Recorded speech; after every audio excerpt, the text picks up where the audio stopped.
Hi, welcome to another episode of EMDR with Alice. In today's episode, we're going to talk about how to gently move into phase 7 closure at the end of an incomplete processing session.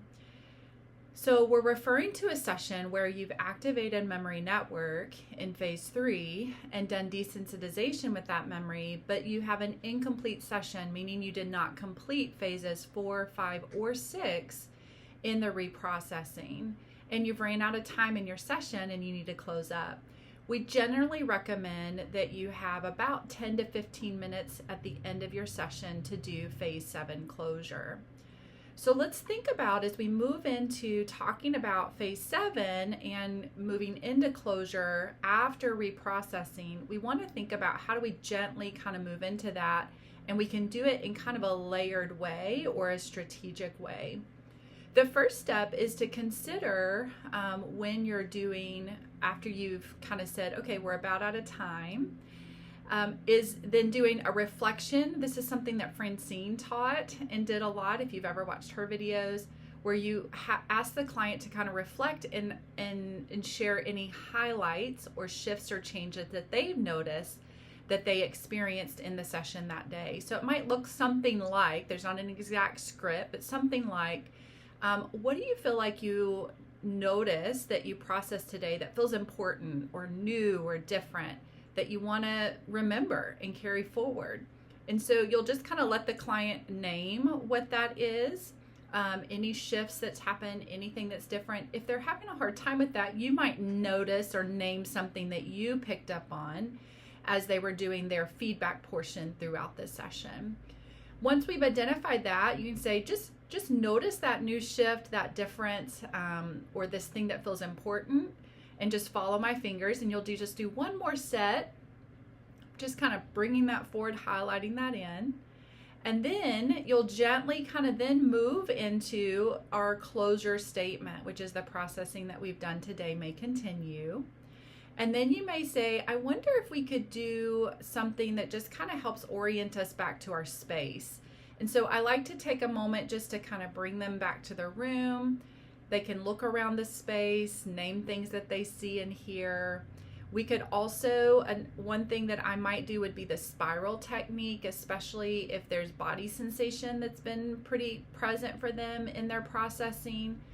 So you can find the spiral technique in Francine's book. That's a really good end of the session resource.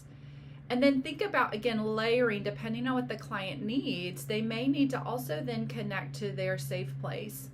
If you do ego state work, one of the ways I like to end is after we've done that summary, that highlighting, then I might invite clients to connect back with their resource, their internal resource parts, and then kind of connect those together, and then invite all the parts with the resource to go into the calm, safe place together. And so again, we're layering and we're adding several different resources here. We're connecting to an attachment-based resource, be it an internal or one that we've developed in our phase 2. And then we're tucking them in is the terminology, but essentially we're inviting them, the parts, to get that connection with the resource, and then go into the calm, safe place and settle wherever feels right for them. And then we invite the client just to stay with that for a moment, as long as it feels good, and then invite them to bring their awareness back to the present moment and into the space and into the room. Once we've done that, I do something that it probably from the outside looking in feels like just kind of talking, but it's actually designed for social engagement and for orientation, which is I just begin asking them about what are their plans for the rest of the day. What are they planning to do when they leave the session? This brings them back online to present life, present engagement, that social engagement we're talking through. I might even offer some suggestions of something that maybe I may ask about moving their bodies if they have a chance to walk today, or get a little exercise, or a chance to journal. We may talk some about that. And then, if they have plans, I may ask about what are their plans for a meal, and we may talk through that. Again, all of that's designed to get them into the details of their day and pull them out of the past fully into the present before they leave my office. So think about, as you're doing phase 7, it's not just doing that phase 7 script and then doing a calm, safe place. Think about there's a gentle stepping that happens back into the present moment. So first it's doing, again, what Francine talks about, which is getting a highlight from the processing for today, adding one more set of bilateral as we're just focusing on that shift and change and the highlight of the day. Then we invite parts, if we've done some parts work, to connect to the resource and tuck into the calm, safe place. If you haven't done parts work, that's okay. The next step may be just say, so let's just take a moment and let our bodies just kind of settle. Bring up your calm, safe place and see yourself kind of going there and relaxing, resting. You've done good work today.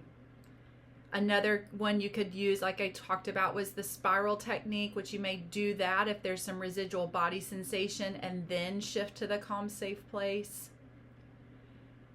And then once you've done that, then you want to bring them and invite them back into the room, where we just invite them to open their eyes if they have them closed, take a moment, orient themselves to the space, notice where they are, and then begin asking them about their day and what they have plans for. Orient them back to the details of their life that gives them back into their full present brain before they leave your session.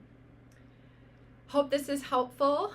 How to close down a session, gentling our way into phase 7 as we help clients be as present as they can before they leave our office.